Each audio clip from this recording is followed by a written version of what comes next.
Abra sua Bíblia comigo, por favor. O livro de Jó 42, capítulo 42.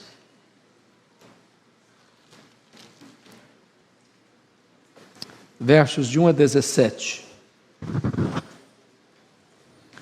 Jó 42, de 1 a 17.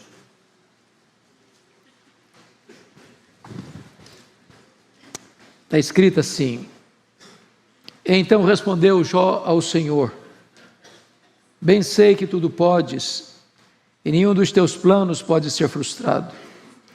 Quem é aquele, como disseste, que sem conhecimento encobre o conselho? Na verdade falei do que não entendia, coisas maravilhosas demais para mim, coisas que eu não conhecia. Escuta-me, pois, havias dito, e eu falarei. Eu te perguntarei e tu me ensinarás. Eu te conhecia só de ouvir, mas agora os meus olhos te veem. Por isso me abomino e me arrependo no pó e na cinza.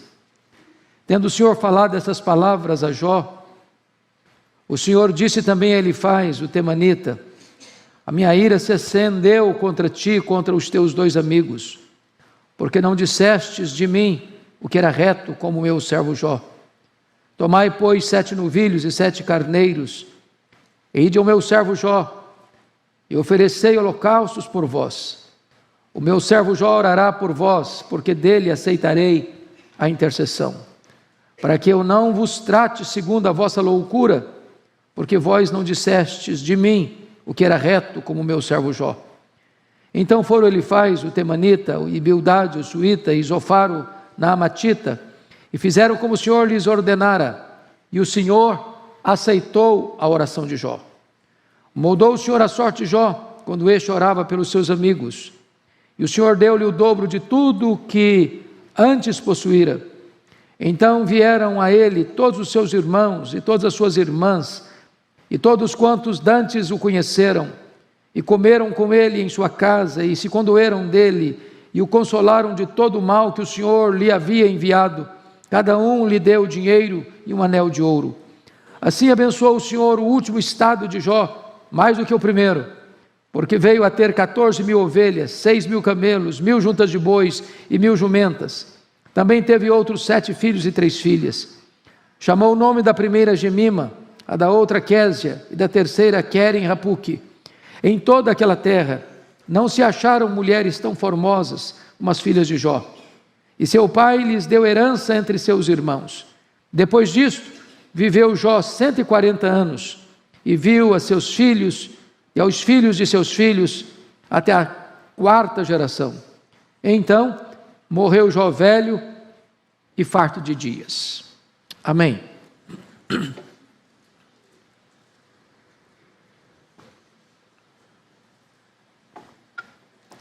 Eu quero conversar com vocês sobre o tema restauração sim, explicação nem sempre. Jó é uma figura emblemática na Bíblia. Os teólogos liberais, abandonando a fidelidade às Escrituras, dizem que Jó não existiu, que ele é uma metáfora, que ele é uma lenda, que ele não foi uma pessoa real. Discordamos frontalmente desta posição. Quem foi este homem? A Bíblia diz que Jó foi um homem rico, muito rico. Aliás, o mais rico da sua geração no Oriente. A Bíblia diz que Jó foi um homem crente. Ele era um homem temente a Deus, um homem que se desviava do mal, um homem íntegro, um homem reto.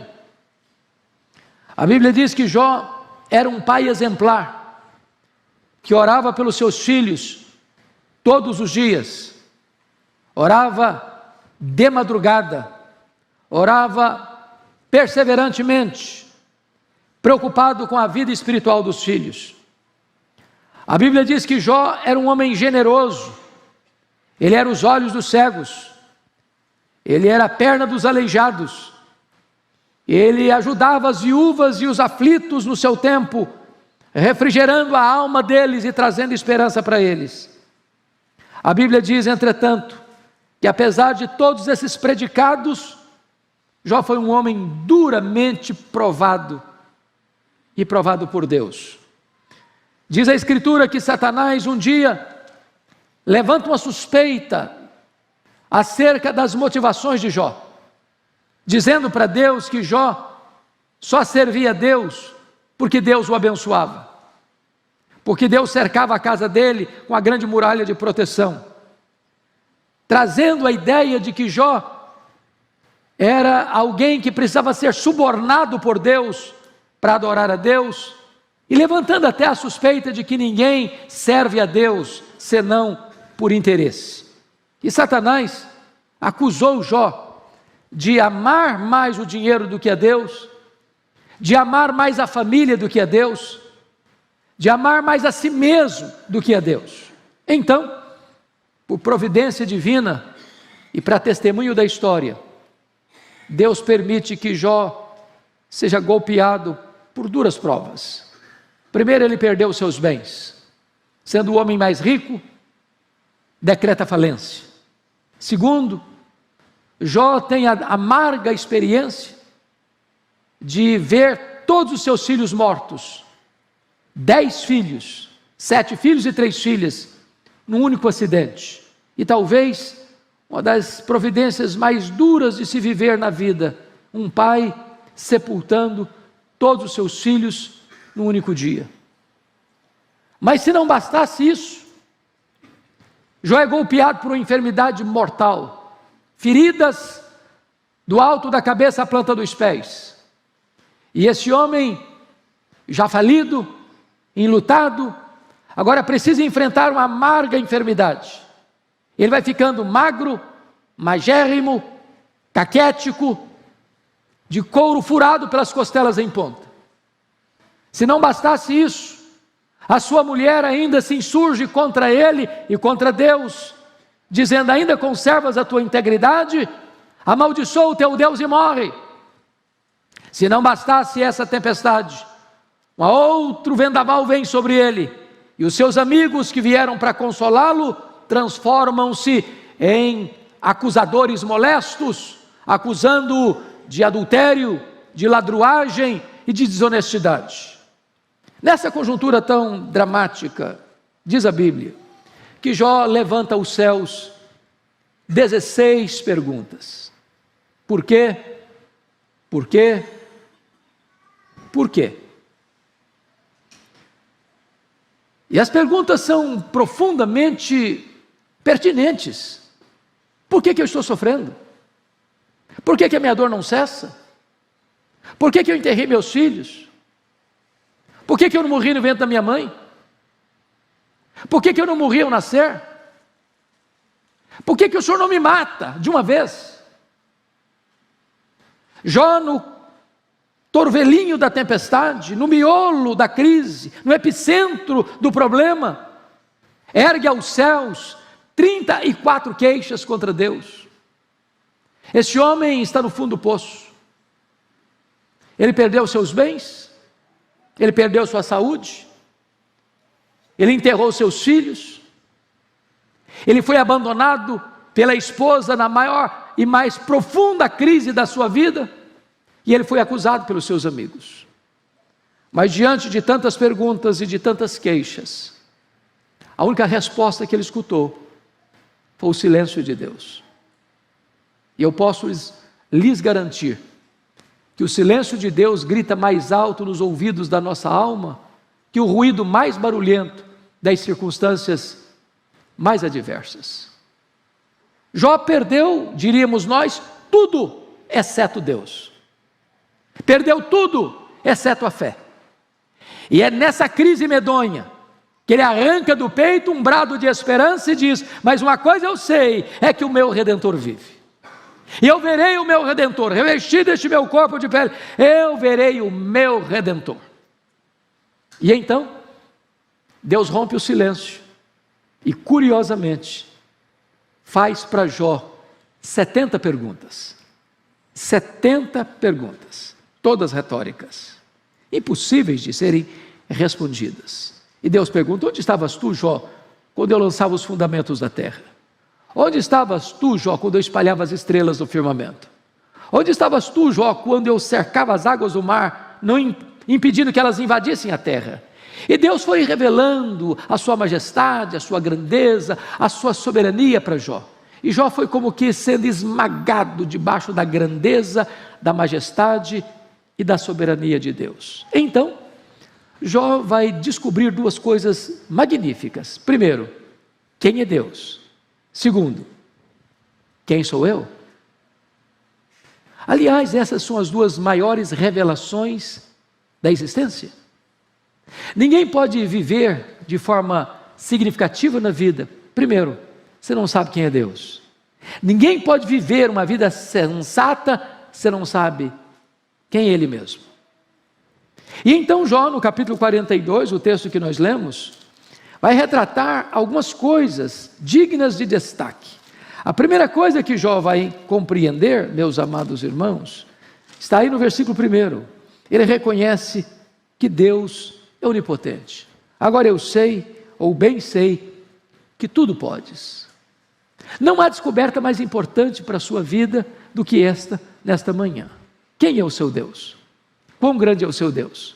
Quão poderoso é o seu Deus? Quanto pode o seu Deus?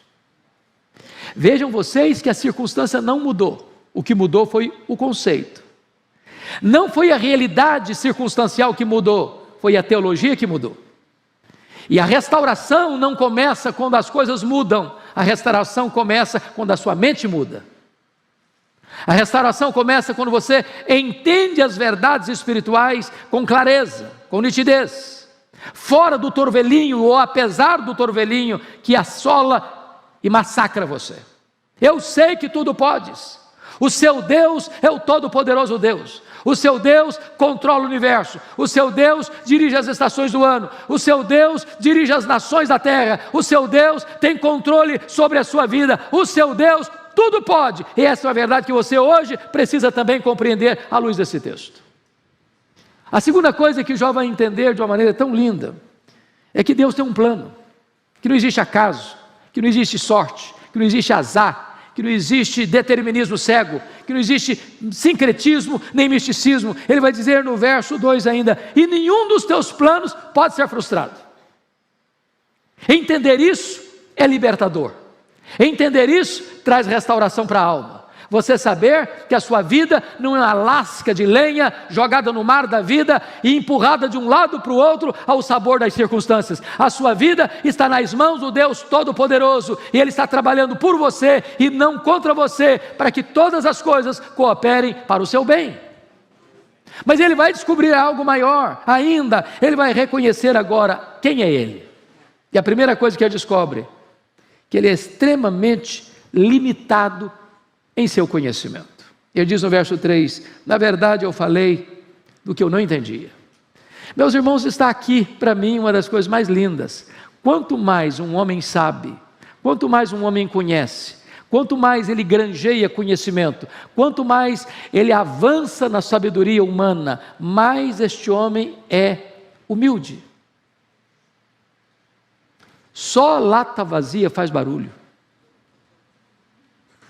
Só restolho xoxo é que não se dobra. O que você sabe é quase nada diante do que você não sabe. O sábio é aquele que sabe que não sabe, porque o que você sabe é muito pouco em relação ao que você não sabe. Então, quando você chega diante de Deus, o Todo-Poderoso Deus, você não pode chegar de narizinho empinado. Você não pode chegar com soberba e altivez. Você precisa compreender que você é um ser limitado e profundamente limitado diante da majestade e da grandeza de Deus. Mas Jó descobriu mais. Ele descobriu, meus amados irmãos, não só isso, mas o seu limitado conhecimento do próprio Deus. Não só da vida, não só da realidade, não só da história, não só dos acontecimentos. Ele diz no verso 5, eu te conhecia só de ouvir, mas agora os meus olhos te veem. Então me permita uma pergunta nesta manhã. Você conhece a Deus? Quanto você conhece a Deus? Porque conhecer a Deus não é uma coisa teórica, não. Não é uma matéria que você aprende numa escola e discorre numa prova os caracteres de Deus, os atributos de Deus, as obras de Deus, as perfeições de Deus. Isso você pode aprender com um bom livro de teologia. Você conhece a Deus? Porque conhecer a Deus é a própria essência da vida eterna. Foi Jesus quem disse isso. Foi Jesus quem disse isso. E a vida eterna é esta: conhecer a Deus e a Jesus Cristo, a quem enviaste. Quanto você conhece a Deus? Quão íntimo você é de Deus? Quão profundamente você se relaciona com esse Deus? O que é curioso é que o homem que era o homem reto, o homem justo, o homem temente a Deus, o homem que se desviava do mal, o homem que recebe do próprio Deus o maior elogios e os maiores encômios, quando o próprio Deus diz: não há ninguém na terra semelhante a ele, diante da majestade de Deus à sua frente, ele bota a mão na boca e diz: meu Deus, eu te conheci só de ouvir, agora os meus olhos te veem. Eu quero dizer para você que você pode conhecer muito mais de Deus. Você pode ter muito mais de Deus. A mais ousada oração da Bíblia para mim é Efésios 3,19, e lá o apóstolo Paulo está orando e pedindo para que você e eu sejamos tomados de toda a plenitude de Deus. E esse Deus é transcendente, e nem os céus dos céus pode conter esse Deus. Este mundo que tem mais de 93 bilhões de anos-luz de diâmetro, este Deus é maior do que este mundo, porque Ele é transcendente, e agora você pode ser tomado de toda a plenitude de Deus, e você pode conhecer a Deus, e continuar conhecendo a Deus. E eu lhes garanto que nem toda a eternidade será suficiente para você esgotar o conhecimento de Deus, porque Deus é ilimitado em seu ser. Mas agora Jó está não só conhecendo a Deus, ele está conhecendo ele mesmo. Vou lhes dizer que ninguém pode conhecer a Deus sem também conhecer a si mesmo. Alguém diz: como é que se lida com vaidade? Como é que se lida com soberba? Como é que se lida com dessa mosca azul da vaidade? A resposta é: conheça a Deus e conheça você mesmo. Eu pergunto a vocês, à luz do versículo 6, por isso eu me abomino e me arrependo no pó e na cinza. Quem aqui, em sã consciência, pode levantar o nariz, estufar o peito e dizer: eu sou uma pessoa maravilhosa? Deus foi tão sábio ao me escolher. Porque se Deus não tivesse me escolhido, Ele teria cometido um erro estratégico muito grande, porque eu sou uma pessoa magnífica. Eu mereço medalha de honra ao mérito. Eu mereço subir no alto pódio da fama e botar o pé na calçada da fama da cidade da Nova Jerusalém, porque eu sou uma pessoa magnífica. Essa foi a ilustração que o pastor Orival usou no primeiro sermão. Se você conhece a Deus e se você conhece a si mesmo, você baixa a bola. Se você conhece a Deus e você conhece a si mesmo, não tem espaço para arrogância no seu coração. Jó vai dizer o seguinte: por isso eu me abomino no pó e na cinza. Mas, meus irmãos, o que me impressiona é que este Deus é o Deus da restauração. Restauração, sim. Explicação, nem sempre. E eu queria que você fosse comigo para o verso 10, porque numa lida deste livro, numa sentada só, você vai descobrir que o verso 10 é a chave da virada do livro, é a chave hermenêutica do livro. Porque o livro não trata de sofrimento, o livro trata de restauração. O livro nos leva ao fundo do poço da angústia e da dor humana, para dizer que por mais profundo que seja o poço do seu sofrimento, a graça de Deus é suficiente para ir mais fundo ainda e tirar você de lá. Eu não sei a crise que você está vivendo, a dor que está latejando no seu peito, eu não sei a circunstância que está assolando a sua alma, eu não sei a crise que você está vivendo na sua vida financeira, eu não sei a crise que você está vivendo no seu relacionamento com os seus filhos, eu não sei a crise que você está vivendo no seu casamento, eu não sei a crise que você está vivendo na sua saúde, eu não sei o que está acontecendo com os seus relacionamentos de amizades, mas eu creio de todo o meu coração que Deus está aqui nesta noite para restaurar a sua alma, para trazer consolo à sua vida e para colocar você de pé. E o que está escrito no verso 10? Mudou o Senhor a sorte de Jó, quando este orava pelos seus amigos, e o Senhor deu-lhe o dobro de tudo o que antes possuíra. O que está escrito aqui? Por que está escrito isso aqui? O que está escrito aqui, irmãos, é que os amigos dele, por quem ele orou, acusaram Jó de ladrão. E Jó era um homem generoso. Acusaram Jó de adúltero. E a Bíblia diz que ele era um homem reto, justo, temente a Deus, se desviado do mal. Acusaram Jó de explorar os pobres, as viúvas, quando a Bíblia diz que Jó era a perna dos aleijados e os olhos dos cegos. E eu faço uma perguntinha simples para você. Qual a sua reação quando alguém acusa você e você é inocente? Você fica feliz? Você dá pulos de alegria? Você diz, que coisa maravilhosa, porque a Bíblia diz que felizes são aqueles que são injustiçados ou sofrem por causa da justiça. É assim que você reage? Animado? E a resposta é não. Ninguém fica feliz. O que Deus disse para Jó, porque você lendo o livro, você vê que ele se defende, se queixa, coração doído, a alma triste, abatida. E Deus falou, meu filho, vamos fazer uma coisa, vamos mudar de método. Vamos mudar de método. Para de se defender. Para de se queixar. Entra na brecha da intercessão.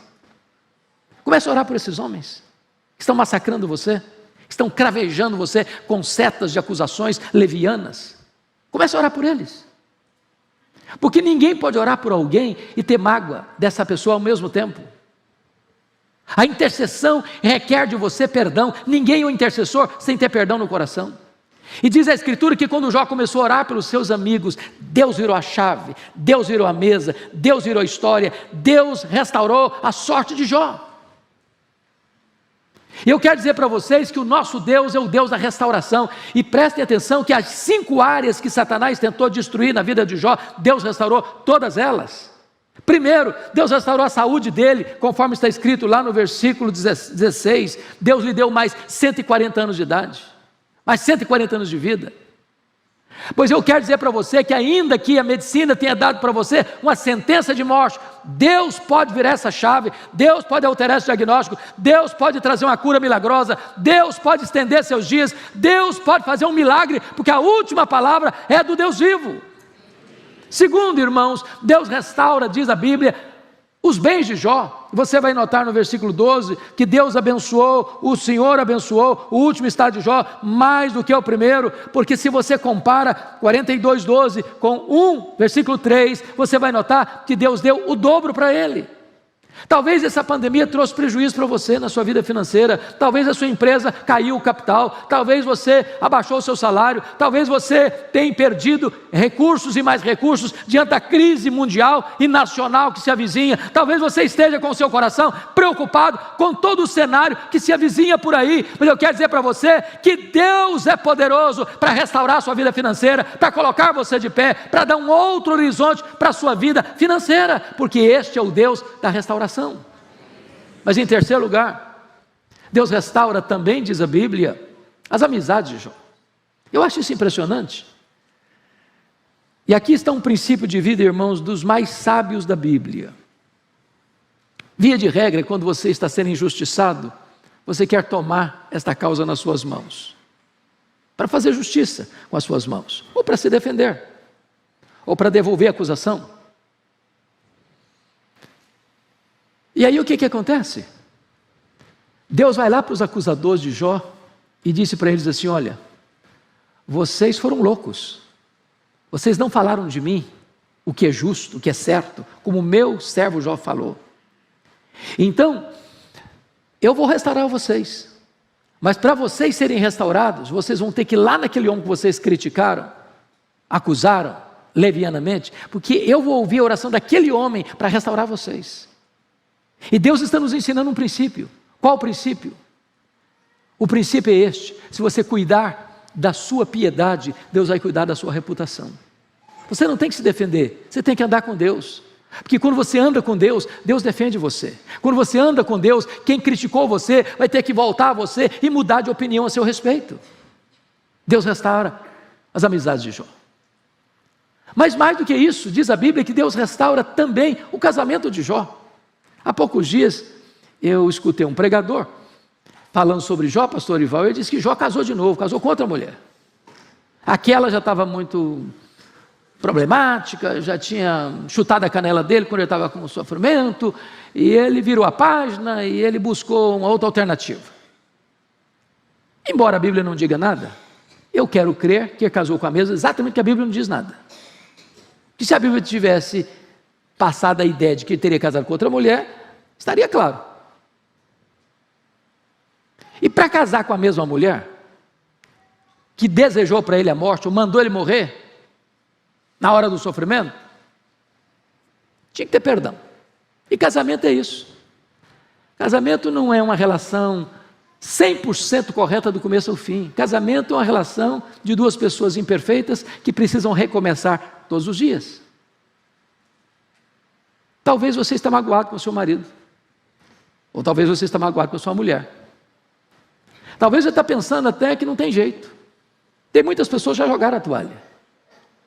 E eu quero encorajar você hoje, em nome de Jesus, a restaurar o seu casamento, a perdoar seu marido, a perdoar sua mulher, a recomeçar, porque o melhor de Deus pode estar pela frente.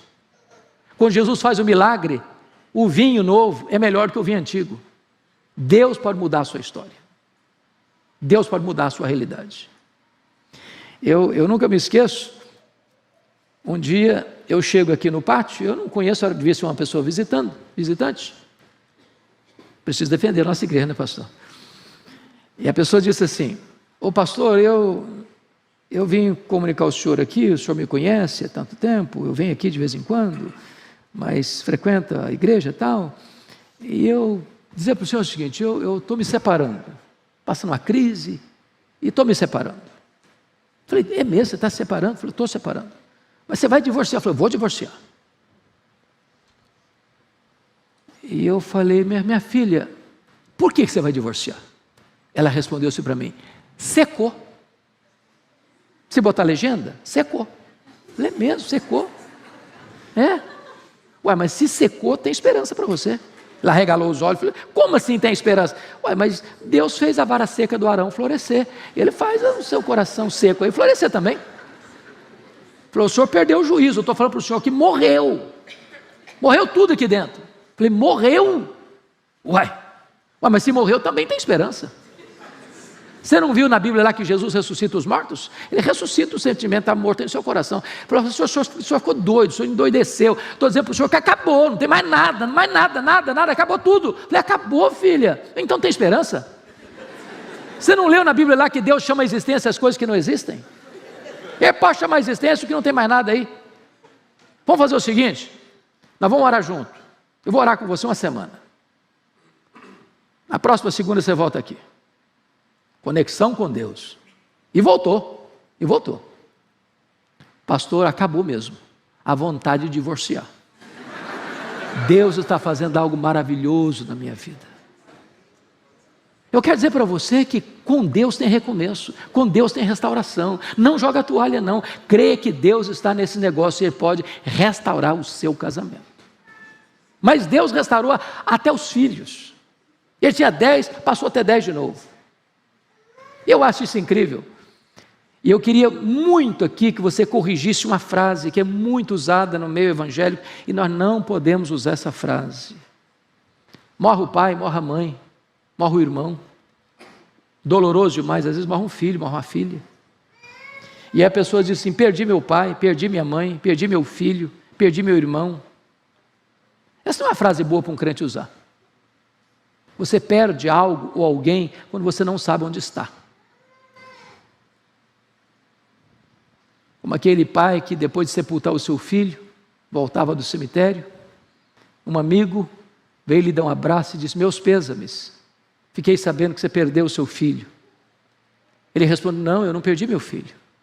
Eu sei onde meu filho está, eu sei com quem o meu filho está. Meu filho está com Jesus, meu filho está no céu. Eu não perdi meu filho. Jó não perdeu seus filhos. Jó tem agora 10 filhos no céu, agora ele tem 10 filhos na terra. Deus restaurou e restaurou completamente. Restauração, sim. Explicação, nem sempre. Sabe o que me impressiona no livro de Jó? É que você e eu sabemos o fim. Você e eu sabemos o enredo. Você e eu sabemos a trama. Você e eu sabemos todos os nós da história de Jó. Mas Jó não sabia. Deus restaurou Jó, mas Deus não explicou para Jó por que ele sofreu. Todos os personagens da história do livro de Jó, na saga de Jó, estão equivocados. O diabo está errado, porque pensou que Jó servia a Deus por interesse. A mulher de Jó estava errada, porque achou que Deus não era digno de ser adorado no sofrimento. Os amigos de Jó estavam errados, porque acharam que Jó estava sofrendo porque tinha cometido graves pecados contra Deus. Jó estava errado, porque achou que Deus o massacrava, Deus o afligia desesperadamente. Deus restaurou, mas Deus não explicou. Nem sempre, irmãos, nós teremos explicações. É por isso que a Bíblia diz que nós não vivemos pelo que enxergamos, nós vivemos pela fé. De vez em quando, alguém se aproxima de mim para dizer: pastor, eu tenho tantas perguntas que não consegui resposta. Eu falei: nem vai ter. Mas eu vou chegar com a minha listinha de perguntas no céu. Eu vou querer saber, Deus vai ter que me explicar, Jesus vai ter que me esclarecer isso. E eu quero dizer para você que não vai ser preciso, não. O céu é autoexplicativo. As nossas perguntas não farão sentido lá, porque a Bíblia diz que a nossa leve e momentânea tribulação produzirá para nós eterno peso de glória acima de toda comparação.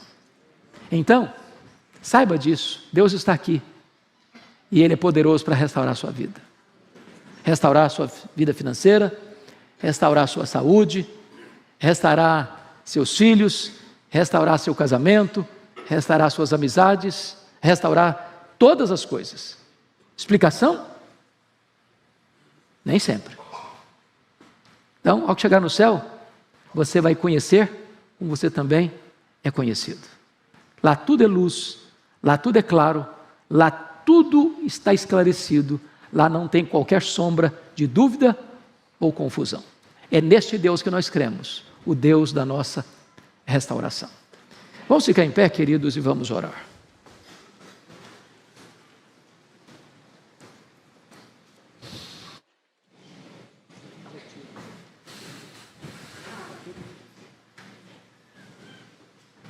A vida não se passa aí num lugar tranquilo. Cada um aqui tem uma história de vida, cada um tem suas lágrimas, cada um tem suas dores, suas angústias. Dos mais jovens aos mais vividos.